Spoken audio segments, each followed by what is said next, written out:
न पुण्यं न पापं न सौख्यं न दुःखं न मन्त्रो न तीर्थं न वेदा न यज्ञा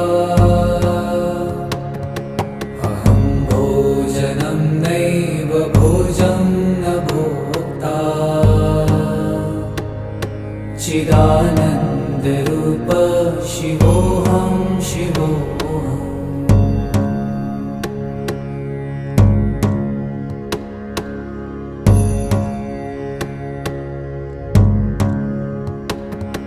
न मृत्युर्न शङ्का न मे जातिभेद